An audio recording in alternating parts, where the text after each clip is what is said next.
H இந்த மாதிரி தும்மல் வரப்போ தும்மாமல் அதை மூக்கையும் வாயும் மூடிட்டு கண்ட்ரோல் பண்ணணும்னு நினச்சிங்கன்னா உங்கள் காதில் இருக்க ஜவ்வு கிளியறதுக்கும் உங்கள் மூளைக்கு போகிற பிளட் வெசல் ரப்சர் ஆகிறதுக்கும் வாய்ப்பு இருக்குன்னு உங்களுக்கு யாருக்காச்சும் தெரியுமா?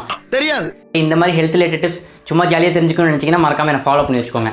ஸோ நார்மலாக ஒரு டஸ்ட்டோ அலர்ஜனோ இல்லை நம்ம உடம்புக்கு தேவையில்லாத பொருள் நம்ம மூக்குக்குள்ளேயோ இல்லை ஏர்வேக்குள்ளேயோ போகிறப்போ அதை வெளியேற்றதுக்கு நம்ம உடம்பு பண்ணுற விஷயம் தான் ஸ்னீசிங்.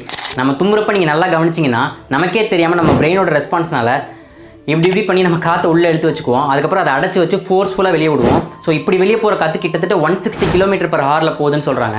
ஸோ இவ்வளோ ஃபோர்ஸ்ஃபுல்லாக வெளியே போக வேண்டிய காற்றை நம்ம அடைச்சி வச்சு கிளாஸ் ரூமு, ஸ்கூலு, காலேஜ் இந்த மாதிரி பப்ளிக் பிளேஸாக இருக்குன்னு சொல்லி அதை அடைச்சி வச்சு உள்ளேயே வச்சுக்கிட்டோம்னா வெளியே போக வேண்டிய காற்று நம்ம உடம்புக்குள்ளேயே எங்கேயாச்சும் போய் முக்கியமாக நம்ம ஈஸ்டேஷன் டியூப் மூலியமாக நம்ம காதுக்குள்ளே போய் நம்ம காது ஜவ்வை கிழிக்கிறதுக்கும் ரேர் கேசஸில் நம்ம பிளட் வெசலை ரப்சர் பண்ணுறதுக்கும் வாய்ப்பு இருக்குன்னு ரிசர்ச் சொல்லுது.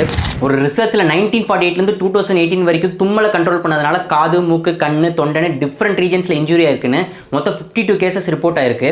அதில் 70% ஆஃப் த இண்டிவிஜுவல்ஸ் உங்களை மாதிரி என்ன மாதிரி நார்மல் பீப்புள். ஸோ இனிமேல் பப்ளிக் பிளேசஸில் தும்மக்கூடாதுன்னு நினைக்காம கர்ச்சிஃபோ கையோ வச்சு தும்பிடுங்க. இந்த டிப் யூஸ்ஃபுல்லாக இருந்துச்சுன்னா செல்ஃபிஷாக இருக்காமல் உங்கள் ஃப்ரெண்டுக்கும் ஷேர் பண்ணிடுங்க. பை.